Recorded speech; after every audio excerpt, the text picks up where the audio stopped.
It's D-U-E-U tell. I see you by this point, you're reading my mind. It's time for football. We about to keep this thing moving. I'm about it, you're with it, let's do it. We gon' make this thing official, you heard me? If you're the best, then let's prove it. The goal is set to have a team become a unit, man. We about to keep this thing moving. I'm about it, you're with it, let's do it. We gon' make this thing official, you heard me? If you're the best, then let's prove it. The goal is set to have a team become a unit, yeah.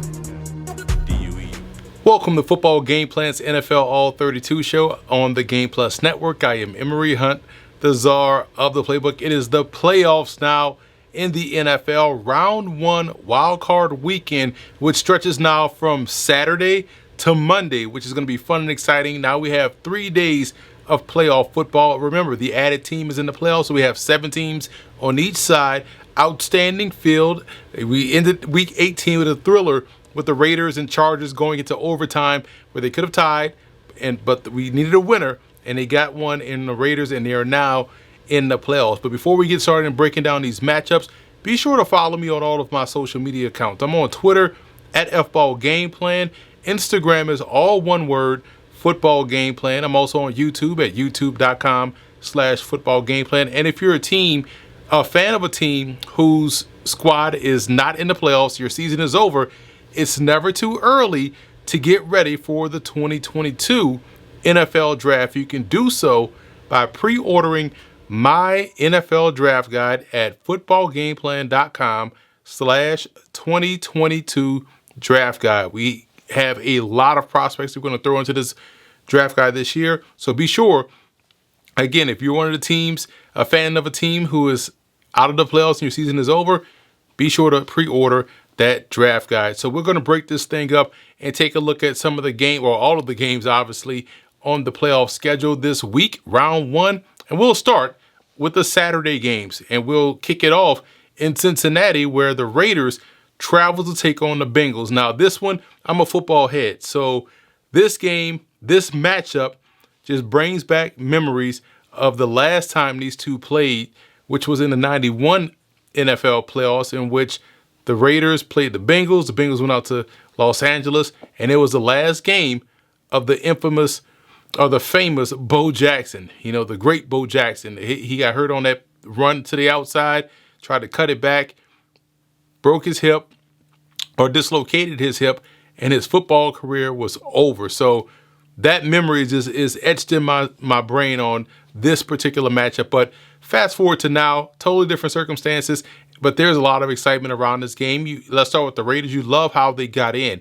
This was a team that went through all kinds of turmoil all throughout the season. John Gruden gets fired. They have a lot of injuries, some COVID issues, and they still find a way with Rick Bisaccia to get into the playoffs. They played a great game, I thought, against the Chargers, especially on defense. They really took away the run and made Justin Herbert one-dimensional. His one dimension was really good. He was throwing the football all over the yard, but the Raiders did what they had to do. They were able to run the football rather well against the Chargers and get into position to kick the field goal to get them into this game.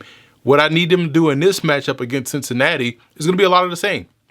We know the Bengals have a wide array of weapons, so it's going to be up to the Raiders to take away the one element that they feel as though they can, and that's going to be their run game. Now, without Darius Philon on the interior, that could be a bit tough, but they still have to find a way to take away Joe Mixon and his ability to run the football. The good news for the Raiders is that this offensive line that they're facing isn't the best of offensive lines, so they should be able to also apply pressure and stop the run, even without Darius Philon up front on the interior. So the Raiders taking away Joe Mixon is the biggest key, number one, on defense. On offense, it's about finding that balance and not putting it in the hands, in my opinion, of Derek Carr.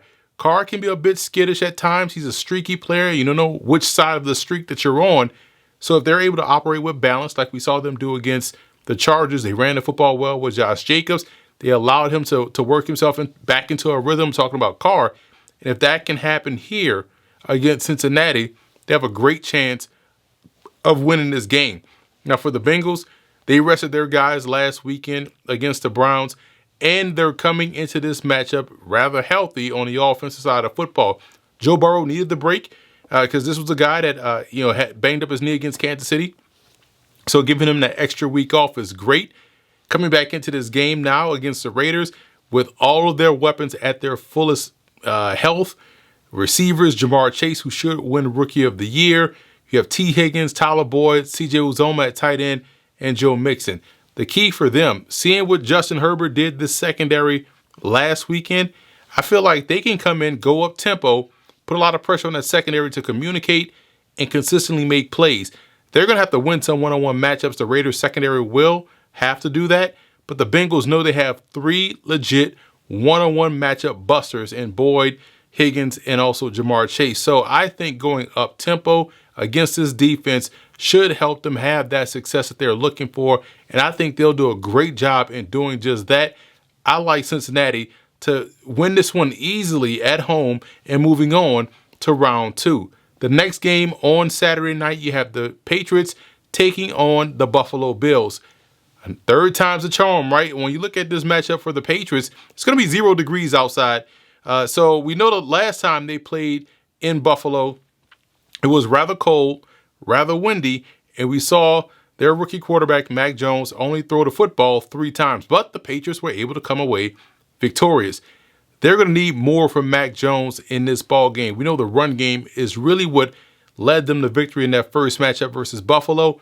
They're going to need more from their rookie quarterback. He's going to have to make some throws, and the good part for the Patriots is that he's done so the last couple of weeks. He's made some throws downfield and not just check down Charlie that he was earlier in the season.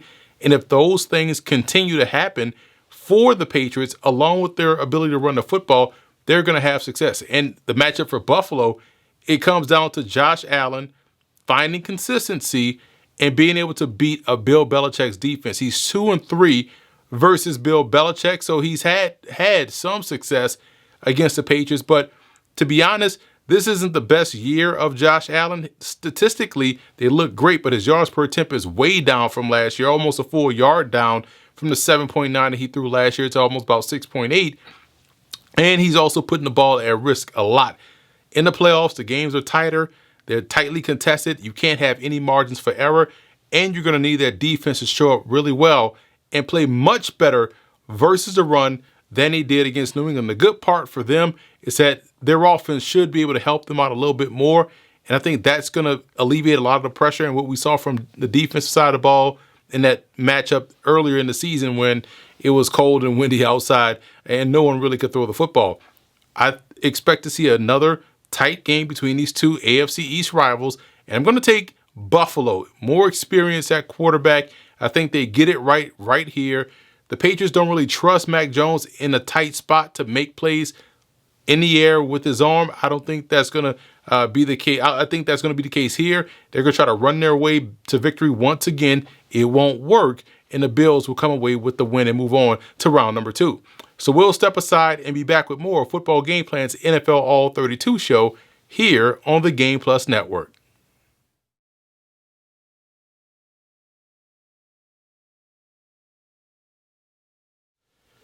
Welcome back to Football Game Plan's NFL All-32 show. Emery Hunt, the czar of the playbook, joining you here on the Game Plus Network. Thank you guys for always joining us here on a Thursday night, getting your football weekend kicked off. It doesn't start until you check out Football Game Plan's NFL All-32 show. And we have a great matchup now that we're going to break down here as we're talking more about the NFL playoffs in round 1. Philadelphia traveling to Tampa Bay to take on the Buccaneers. Philly has been a great story all season long, and you saw a young team with a new coach, young quarterback making his first season as a full-time starter, and worked themselves through adversity. They had a great win in week 1 against Atlanta, 32-6, and then they dropped one to San Francisco. Then you saw them just end up 2-5. The next thing you know, they were 7-2 on the back end, and that type of success is what you want to see from a football team. So they're playing their best football heading into the playoffs, and that's always a great thing. And the reason why, there's twofolds. One, they found their identity. This is a team, I said earlier in the season, that looked at times like they were just running plays and not an offense. And when you're running plays, your offense is discombobulated. You don't have any rhythm, no synergy. But now they have an identity, which means they have an offense now. And when you see them out there on the field having that success, you're seeing a team that's running their offense, and it's a great thing to see because it's spearheaded by their franchise quarterback in Jalen Hurts, and his growth and development this season has also been tremendous. And one thing you know about Jalen Hurts is that he's not afraid of pressure. Anytime it's a big game, Hurts is the one to step up and step in to the spotlight and play well. Go back to his freshman year at Alabama. They win a national championship. His sophomore year, if Deshaun Watson doesn't do Deshaun Watson things, they beat Clemson and win a second national championship. You go back to the SEC title game when he had to sub in for Tua Tagovailoa against Georgia and lead them on a touchdown drive and get them to win in that game. You go to Oklahoma, Big 12 championship game. He played really well, got them to the college football playoff, and we know how that ended against LSU. So this guy is a big game player, so that's why the Bucs have to be careful and to go into this ball game being overconfident. And if we go back to earlier in the season, Hurts had a really solid game against his Bucs defense, and now they're playing much better on offense, going up against a banged up Bucs defense. So some intrigue right there. But on the defensive side of football, I think the Eagles changed some things up front, so now their front is starting to look like how we expected it to look earlier in the season or going into the season. They're applying pressure. They're slowly stopping the run. And in this game, they may or may not face Leonard Fournette, so we'll see. But the run game won't be there, I don't believe, for Tampa Bay. It's going to be all about whether or not the Eagles can cover. They have to worry about Gronkowski. They have to worry about Mike Evans. They have to worry about these other hidden targets that the Bucs will try to distribute the football to. And that leads me over to Tampa Bay. When you look at the Bucs here, Tom Brady has shown no one receiver is that important to where their offense won't function. Once Antonio Brown went out the game against the Jets, you just saw Cyril Grayson step up. You saw them go to other receiving targets. They still have Mike Evans out there. So this offense will always find receptions. Gronkowski is still available and ready to go. Cameron Brate is another option out there for the Bucs. So they have a lot of targets, and this is a game where the targets and matchups sync up. So they should have success throwing the football. I trust their offensive line to hold up rather well. But I worry about the defense here. You know, people always are afraid of running the football against the number one rush defense. They can't do it. They won't be able to do it. This is going to be a problem for the Philadelphia Eagles. But you forget, the Eagles faced the New Orleans Saints, who had the number one rush defense. You can't run on the Saints. All the Eagles did was run all over the Saints and run into a victory. So I see the Eagles being able to have success running the football. I also like the Jalen Hurts effect here too. I don't think this guy is afraid of pressure like I talked about earlier. I think that's going to be the key here. I see an upset in round one, and this is the upset, folks. I like the Eagles to knock off the Buccaneers on the road, getting the win down there in Raymond James Stadium. Moving on to another NFC matchup. These two games are on Sunday. There's 3 games on Sunday. We'll get to the other game after the break. But this one here is a classic matchup. San Francisco versus Dallas. Love how the 49ers were able to punch their ticket into the playoffs in a win-and-end situation. They did that against the Rams. They've beaten the Rams, I guess, 6 times in a row. So that right there in and of itself is impressive to see. The run game is dominant. No matter who's dotting that I in the backfield, their run game will find success. Elijah Mitchell is tremendous. Deebo Samuel, when he's asked to run the football, is tremendous. And Jimmy Garoppolo gutted out a bad hand injury and made some key throws down the stretch to convert some first downs and get these guys in position to get the score. And on defense, the way they were able to frustrate Matt Stafford in the second half, turn the ball over, put them in position to win this game. So you like that momentum that they've built moving into this matchup here against the Cowboys. And the Cowboys, talking about momentum, they built their own momentum last weekend when they stumped Philadelphia. They played their starters, and they were trying to get into a groove as they go into the playoffs, knowing that the number one team was out of play. So they wanted to find some semblance of consistency going in. And boy, did they find it ever with their passing game. Dak Prescott looks impressive, threw 5 touchdowns last weekend. And the run game wasn't popping like it should, but I think that bodes well for them. Even though Ezekiel Elliott went over 1,000 yards in that game, the run game wasn't really dynamic. It was productive. And if they can get productive while building toward being dynamic, this is a scary offense. And defensively, they didn't play a lot of starters. They didn't play Micah Parsons.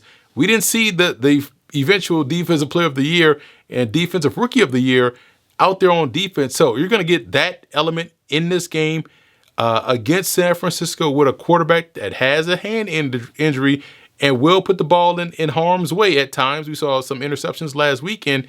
I like Dallas to win here. I think Dallas will do a great job answering the call at home. And the reason why I like them here is because of how they played last weekend. If they were sputtering through a game against Gardner Minshew and the Philadelphia Eagles that didn't play any starters, I'd be worried about Dallas in the spot. But the way they played last weekend, the way they found a replacement in Cedric Wilson for Michael Gallup, and the way that defense stepped up and was able to frustrate Gardner Minshew and that punchless Eagles offense, that's what they were supposed to do. They did what they're supposed to do. They found what they were looking for.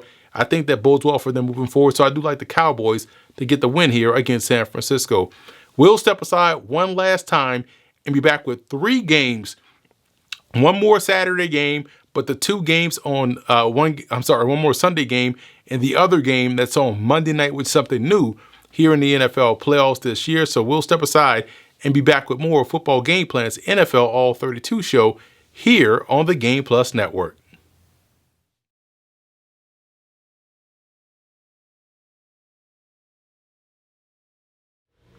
Welcome back to Football Game Plan's NFL All-32 show here on the Game Plus Network. Emery Hunt, the czar of the playbook, as we're on the last leg of these playoff previews. And we got 2 games, one more on Sunday, and then the big Monday night one that we'll talk about in a second. But again, before we get out of here, be sure to follow me on all of my social media accounts. Twitter at FBallGamePlan. Football Game Plan is all one word on Instagram and at YouTube on YouTube at youtube.com/footballgameplan. Like I said earlier, be sure to get your copy or pre-order your copy of our 2022 draft guide. And you can find that at footballgameplan.com/2022 draft guide. So jumping right back into these playoff previews for round 1 of the NFL season. It's so much fun here. Pittsburgh traveling to Kansas City, and the Steelers, man, you talk about the bad news bears of football. That aptly describes the Pittsburgh Steelers 2021 season and how they got to this point. Ben Roethlisberger's swan song ends up being extended as he gets into the playoffs. They beat the Ravens in a sloppy game, but hey, a win is a win. It doesn't show sloppy dub on the record. It just says W. And that's what the Pittsburgh Steelers did. They got great effort from their defense. Their offense made timely plays when they needed them to, and they got enough points to knock the Ravens out of the playoffs. And they got great help from the Raiders and Chargers by someone winning the game. They just needed it to not end in a tie, and they got that help from the Raiders. So the Pittsburgh Steelers are in the playoffs.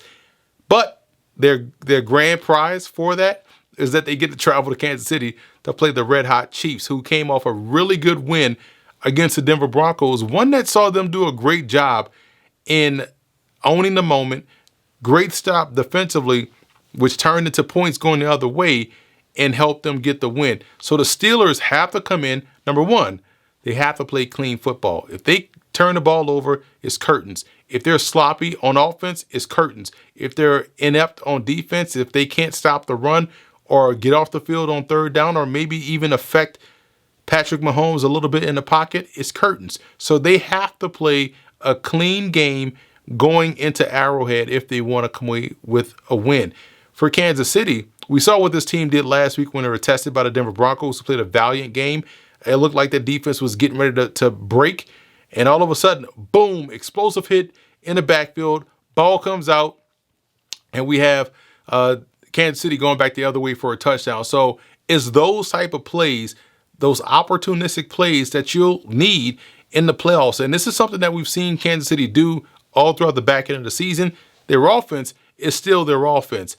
Although they are not the 50-point-a-game offense that we've seen earlier in the time with Patrick Mahomes as quarterback, but this still is a very good offense, one that can put points up on the board and one that should find some success against the Steelers defense. I think we'll see them take advantage, come out full speed, pedal to the metal, and put up points in bunches in the first quarter. So I expect a big lead by Kansas City. We'll see Pittsburgh slowly chip away at that lead, but ultimately what they did in the first quarter, what they will do in the first quarter, I think will be enough for them to carry them throughout the rest of this game. So I do like Kansas City to really take care of business against the Pittsburgh Steelers and get the win. And lastly, we have a huge game, and this is going to be another fun one, between the Cardinals and the Rams. NFC West battle once again. Both teams sort of limping in the playoffs. Maybe not. Depends on how you want to look at it. Starting with the Cardinals, their offense, if they can play up to their potential, I feel like the Cardinals have a chance to do a lot of damage in these playoffs. If Kyler Murray can be efficient, be judicious when he's running the football, that's an underrated element of his game. If he can be what we expected him to be coming out of Oklahoma, they have a chance. Defensively, they have to make sure they, one, get after Matt Stafford, and two, stop the run. So for me, it's all about point of attack play. I'm not worried about the back end. The back end will take care of itself if the front end takes care of business. And that's where they're going to have to win. They're going to have to not get pushed around by the Rams offensive line. They're going to have to make things uncomfortable for Matt Stafford, because he will give you an interception or two. He'll give you two. One will go back the other way. The other, you just have to catch it. It'll come in a crucial moment. So you're going to get two opportunities to make plays on a ball. If you're the Cardinals, you have to convert. But the Rams, they have to find a way, in my opinion, to really make this a Kyler Murray versus Matt Stafford game. As much as I talked about Matt Stafford, Kyler Murray has ebbs and flows in a game. He'll start off hot and then he'll cool off.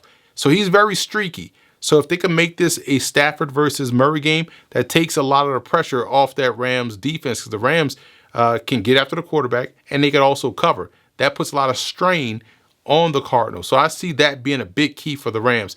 Offensively speaking, we know the Cardinals will try to come in, scheme things up to stop the run, but you have to dance with the person you brought to the party. And for Sean McVay in this season, it is Matt Stafford.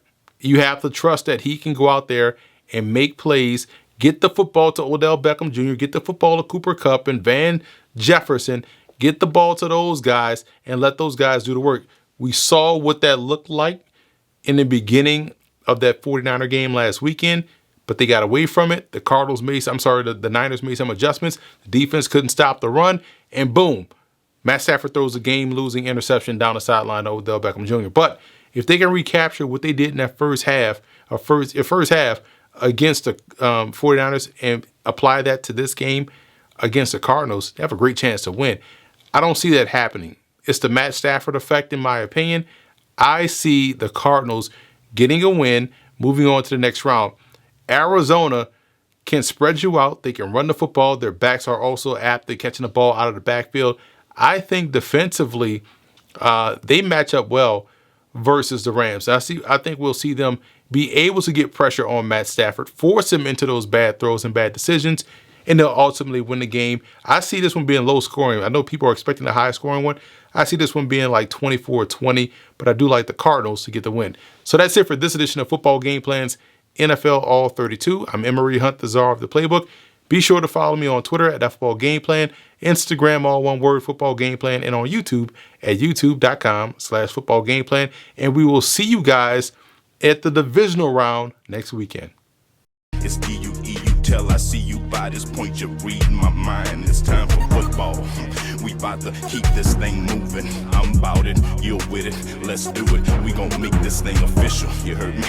If you're the best, then let's prove it. The goal is set to have a team become a unit. Man, we about to keep this thing moving. I'm about it. You're with it. Let's do it. We gon' make this thing official. You heard me? If you're the best, then let's prove it. The goal is set to have a team become a unit. Yeah.